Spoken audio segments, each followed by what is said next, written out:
श्रीमद् भागवत गीता 5वां अध्याय कर्म संन्यास योग।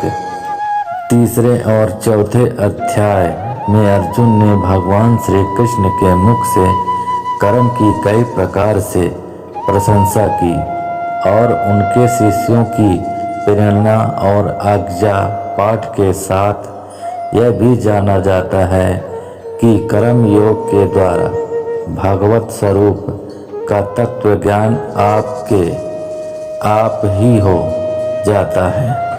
चौथे अध्याय के अंत में भी भगवान ने उन्हें कर्म योग प्राप्त करने का आदेश दिया है, लेकिन बीच में आदि वचनों के ज्ञान योग की कर्म सन्यासी की प्रशंसा सनातन। इससे अर्जुन इन दोनों में अपने लिए कौन सा साधन श्रेष्ठ है उसका निश्चय न कर सका। उसका यही निर्णय अब भगवान के श्रीमुख से ही हो।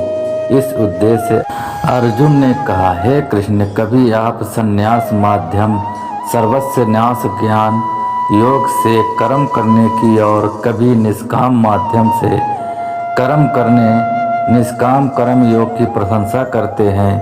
इन दोनों में से एक जो आपके द्वारा निश्चित किया हुआ हो और जो परम कल्याणकारी हो उसे मेरे लिए कहिए।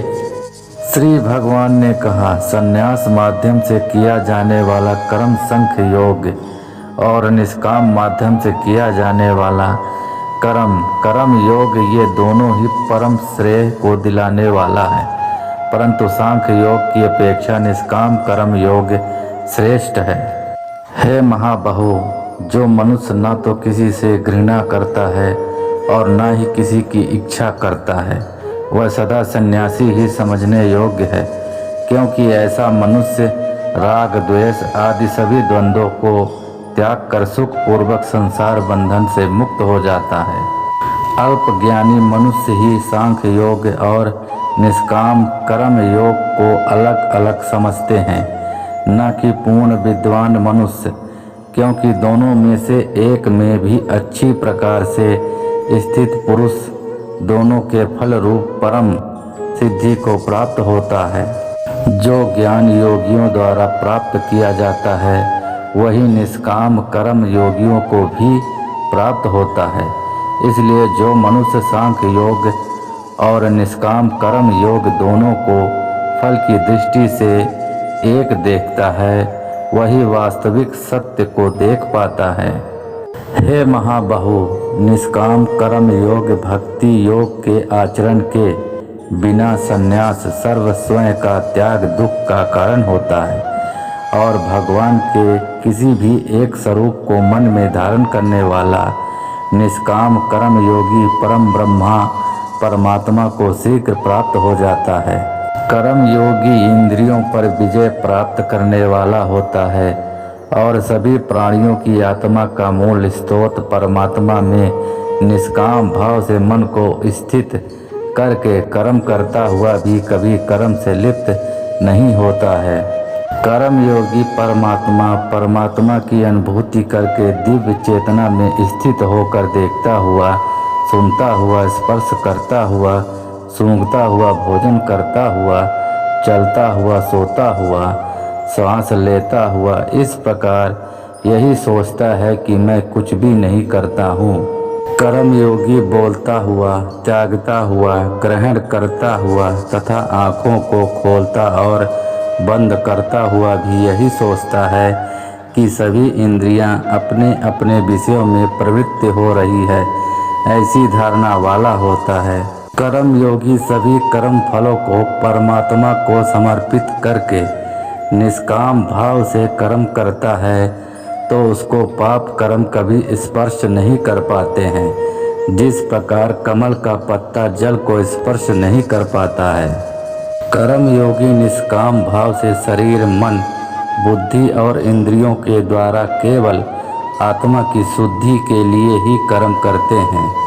कर्म योगी सभी कर्म के फलों का त्याग करके परम शांति को प्राप्त होता है और जो योग में स्थित नहीं वह कर्म फल को भोगने की इच्छा के कारण कर्म फल में आसक्त होकर बंध जाता है।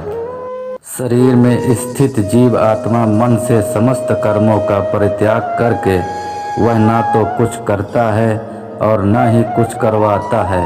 तब वह 9 द्वारों वाले नगर स्थूल शरीर में आनंद पूर्वक आत्म स्वरूप में स्थित रहता है।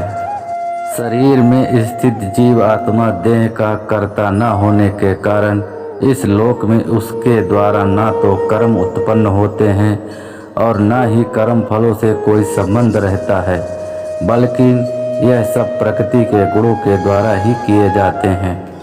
शरीर में स्थित परमात्मा ना तो किसी के पाप कर्म को और न ही किसी के पुण्य कर्म को ग्रहण करता है, किंतु जीव आत्मा मोह से ग्रसित होने के कारण परमात्मा जीव के वास्तविक ज्ञान को आच्छादित किए रहता है। किंतु जब मनुष्य का अज्ञान तत्व ज्ञान परमात्मा का ज्ञान द्वारा नष्ट हो जाता है, तब उसके ज्ञान के दिव्य प्रकाश से उसी प्रकार परम तत्व परमात्मा प्रकट हो जाता है।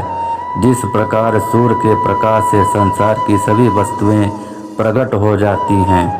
जब मनुष्य बुद्धि और मन से परमात्मा की शरण ग्रहण करके परमात्मा के ही स्वरूप में पूर्ण श्रद्धा भाव से स्थित होता है, तब वह मनुष्य तत्व ज्ञान के द्वारा सभी पापों से शुद्ध होकर पुनर्जन्म को प्राप्त न होकर मुक्ति को प्राप्त होता है।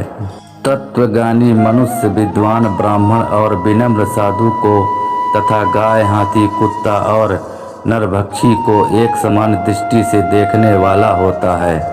तत्वज्ञानी मनुष्य का मन समभाव में स्थित रहता है।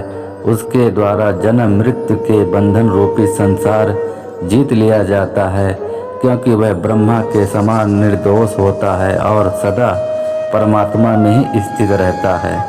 तत्वज्ञानी मनुष्य ना तो कभी किसी भी प्रिय वस्तु को पाकर हर्षित है और ना ही अप्रिय वस्तु को पाकर विचलित होता है। ऐसा स्थिर बुद्धि मोह रहित ब्रह्मा को जानने वाला सदा परमात्मा में ही स्थित रहता है।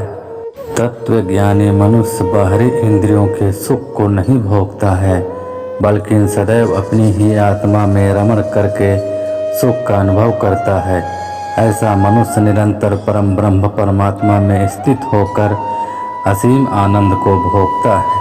हे कुंती पुत्र अर्जुन, इंद्रियों और इंद्रिय विषयों के स्पर्श से उत्पन्न कभी तृप्त न होने वाले यह भोग प्रारंभ में सुख देने वाले होते हैं और अंत में निश्चित रूप से दुख योनि के कारण होते हैं। इसी कारण तत्वज्ञानी कभी भी इंद्रिय सुख नहीं भोगता। जो मनुष्य शरीर का अंत होने से पहले ही काम और क्रोध से उत्पन्न होने वाले वेग को सहन करने में समर्थ हो जाता है, वही मनुष्य योगी है और वही इस संसार में सुखी रह सकता है। जो मनुष्य अपनी आत्मा में ही सुख चाहने वाला होता है और अपने मन को अपनी ही आत्मा में स्थिर रखने वाला होता है, जो आत्मा में ही ज्ञान प्राप्त करने वाला होता है, वही मनुष्य योगी है और वही ब्रह्मा के साथ एक होकर पर ब्रह्म परमात्मा को प्राप्त होता है। जिनके सभी पाप और सभी प्रकार दुविधाएं ब्रह्मा का स्पर्श करके मिट गई हैं, जो समस्त प्राणियों के कल्याण में लगे रहते हैं, वही ब्रह्मज्ञानी मनुष्य मन को आत्मा में स्थित करके परम शांति स्वरूप परमात्मा को प्राप्त करके मुक्त हो जाते हैं।